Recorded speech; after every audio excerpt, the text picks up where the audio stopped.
नमस्कार। मेरे मुताबिक लेकर हाजिर है पूरब। गांव में बैठे चचा हूँ या शहर में बैठे अंकल सैम, वर्तमान समय में जब हम अपने राजनीतिक चिंतन द्वारा राष्ट्र निर्माण का विमर्श दे रहे होते हैं तो हमारे चिंतन की दो धुरियाँ होती हैं। वैश्विक विस्तारवाद और राजनीतिक विकास प्रक्रिया से उपजी इन दो धुरियों का नाम है दक्षिणपंथ और वामपंथ, जिनसे प्रभावित होकर हम अपने मताधिकार का प्रयोग करते तो हैं, पर भाग दौड़ भरी जिंदगी शायद ही कभी इनका सारांश समझने का मौका देती है। आज मेरे मुताबिक में बात संघर्ष और प्रकार्य की दो सबसे बड़ी श्रृंखलाओं की। पहले थोड़ा अतीत खोदेंगे। 1779 में फ्रांस की तत्कालीन स्टेट जनरल, आज की नेशनल असेंबली, दो धड़ों में बट गई। जाहिर सी बात है, एक धड़ा सरकार के विरोध में जाकर प्रो चेंज की बात करने लगा, दूसरा धड़ा सरकार का समर्थक था। इस जन असंतोष को समझते हुए फ्रांसीसी क्रांति के दौरान 1790 में फ्रांस के तत्कालीन शासक लुई 16 ने एक बैठक बुलाई, अब की नेशनल असेंबली में। वहां की बैठने की व्यवस्था ऐसी थी कि सरकार से असहमत वर्ग बाईं ओर था, सहमत वर्ग दाईं ओर था। यहीं से उद्भव हुआ इन दो विंग्स का। समय की निरंतरता में इनमें इनका समर्थन करने वाली विचारधाराएं जुड़ती गईं और क्षेत्रीय विविधता के आधार पर इनके मूल्य परिवर्तित और व्यापक होते रहे। दोनों विचारधाराओं के भीतर भी विचारधाराएं हैं। कुछ लिबरल्स हैं, कुछ अतिरूढ़वादी हैं, कुछ फॉर हैं, कुछ लिबरल हैं। पहले जानते हैं वामपंथ के बारे में, जो वर्तमान में डायनासोर की प्रजाति जैसा लगभग विलुप्त होने की कगार पर खड़ा है। तत्कालीन औद्योगिक समाज की विषमताओं से आहत होकर 1828 में एक संघर्षवादी दृष्टिकोण के चिंतक मार्क्स और उनके साथी एंगेल्स ने लिखी द कम्युनिस्ट मैनिफेस्टो, जो वामपंथ में उपस्थित सबसे सुदृढ़ विचारधारा है। कम्युनिस्ट साम्यवाद ऐसी व्यवस्था जो आर्थिक मोर्चे पर संसाधनों के समान वितरण का समर्थन करती है।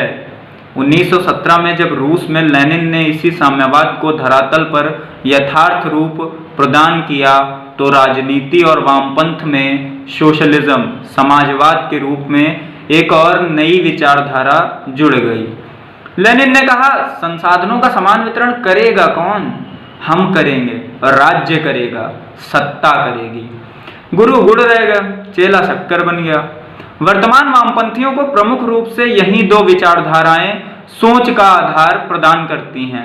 चूंकि ये दोनों विचारधाराएं तत्कालीन अभिजात्य वर्ग के विरोध में प्रतिपादित हुई थीं, सो वामपंथ का झुकाव भी सामाजिक स्तरीकरण के निचले आधार की ओर ज्यादा दिखेगा ही दिखेगा। कैसे? वामपंथी पिछड़े लोगों के बारे में बातें करेंगे, उनकी सहानुभूति से सत्ता प्राप्त करने की कोशिश करेंगे। वो समाज में इक्वालिटी की बात करेंगे, राजनीति से धर्म का पृथक्करण चाहेंगे।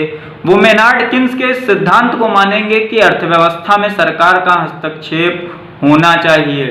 स्टेट कैसा हो? वेलफेयर हो, लोक कल्याणकारी हो, फ्री ट्रेड ना हो, मौत की सजा का प्रावधान बंद हो जाए। वामपंथियों में उदारवादी धड़ा है, उदारवाद प्रोपाउंडेड बाय जॉन लॉक, जो उनकी 1689 में लिखी इस बात को मानता है कि किसी को भी किसी अन्य के स्वास्थ्य, स्वातंत्र, संपत्ति को नुकसान नहीं पहुंचाना चाहिए। वो धड़ा प्रगतिशील दृष्टिकोण रखेगा, होमोसेक्सुअल इमिग्रेशन पर नर्म होगा। अमेरिकी डेमोक्रेट्स, यूके में लेबर पार्टी, भारत में आईएनसी इसी प्रगतिशील धड़े का हिस्सा हैं, जबकि सीपीआई जैसे दल वामपंथ की अतिरूढ़िवादी शाखा का हिस्सा हैं। विश्व में एक नई प्रकृति देखी होगी आपने।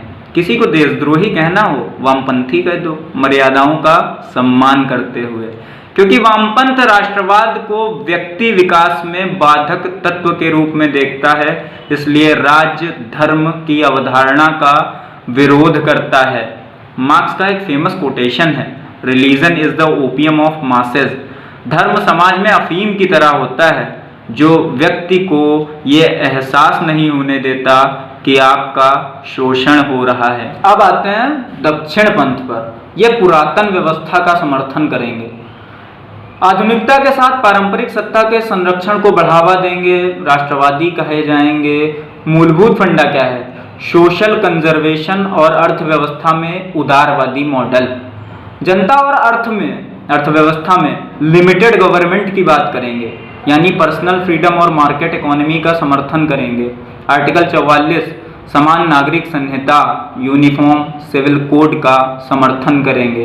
प्राइवेटाइजेशन को बढ़ावा देंगे, टैक्स कम करेंगे ताकि इंटरप्रेन्योरशिप को बढ़ावा मिल सके।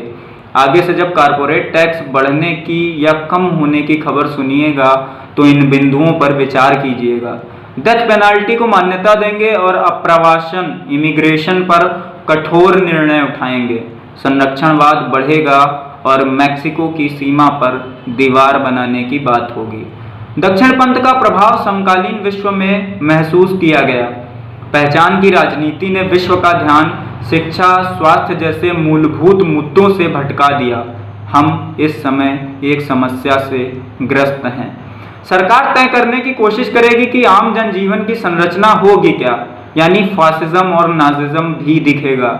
यह विचारधारा वामपंथ की तरह लोक लुभावन तो नहीं है, परंतु दक्षिणपंथ की सच्चाई जमीन पर ज्यादा मजबूत दिखती है।